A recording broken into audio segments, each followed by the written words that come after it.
Are you familiar with the names Jameis Winston, Terrell Pryor, Boom Herring, and Maurice Claret? These are just a few of the high-profile college athletes over the past few years who are currently been investigated and scrutinized and harassed by the NCAA for allegedly breaking rules and different policies. Um, One of the biggest debates in sports right now is whether or not student athletes should get paid or not.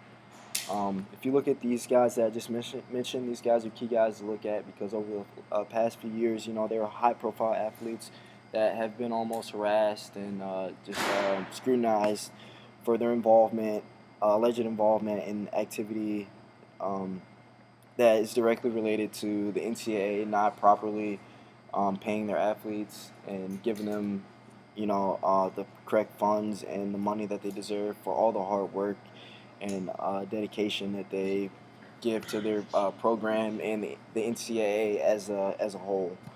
So for this speech, I've done a lot of research on the internet. Read a lot of articles, and I got a chance to speak with a lot of people. A lot of my teammates. I myself am a NCAA student athlete, so I'm very familiar with the way that the system works, the way that the university handles their athletes, the way that the NCAA handles their players as well. And I'm around a lot of guys that are in the system, so I get to hear a lot of opinions and talk to a lot of guys, and hear a lot of the different things that they believe and say regarding this issue. There's a lot of guys on the team that obviously believe that we should be paid, but there's a good number of guys that as well that believe that we're being compensated enough for the work that we do and put in. So that's part of the reason why there's this huge debate going on currently surrounding this issue. So my general purpose is, I just want to convince you guys that it's not right for student athletes to not receive any type of pay, any type of like weekly, monthly, stipend or paycheck for the work that we put in. Um, it's not fair at all for us to have all the mandatory lifting and practices and running and workouts and meetings and all the things that we do on a daily basis. All of the things that we sacrifice and have sacrificed and have yet to sacrifice and haven't really received full benefits for our hard work. So it's there's no reason why college athletes shouldn't get paid. Especially carrying the heavy workload that we're carrying. And, the NCAA itself is a billion-dollar institution. That is a part of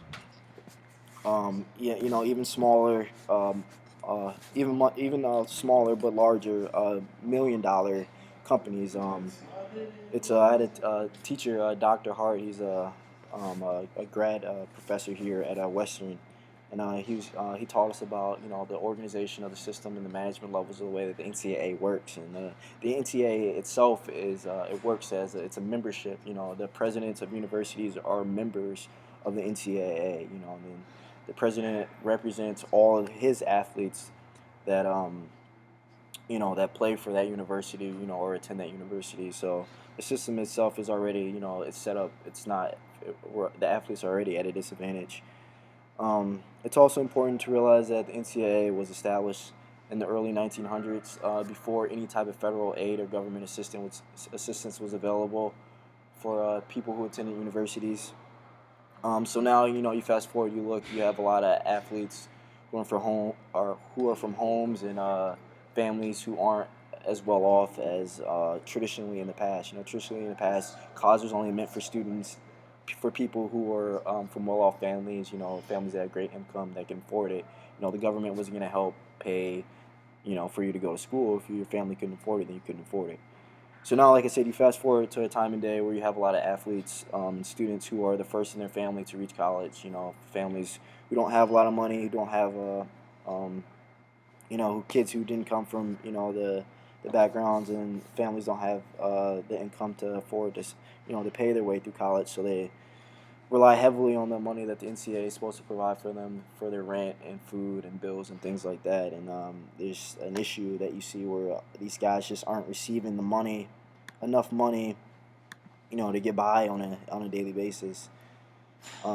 So it's also important to see that the USA Today, there's an economist in USA Today, who makes a statement saying, identifying that as athletes, we work over 40 hours a week, which is it's like a full-time job, and yet we don't really receive any type of pay, you know, the pay that a full-time employee or any type of worker would receive in any type of business or any other type of job. So it's just it's almost it's not fair at all for us the athletes who are working hard, and we're not just really getting a lot out of it.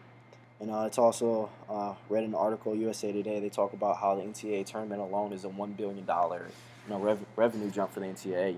Whether it's the sales, ticket sales, sponsors, and report. I don't know, cable views, internet views, things like that.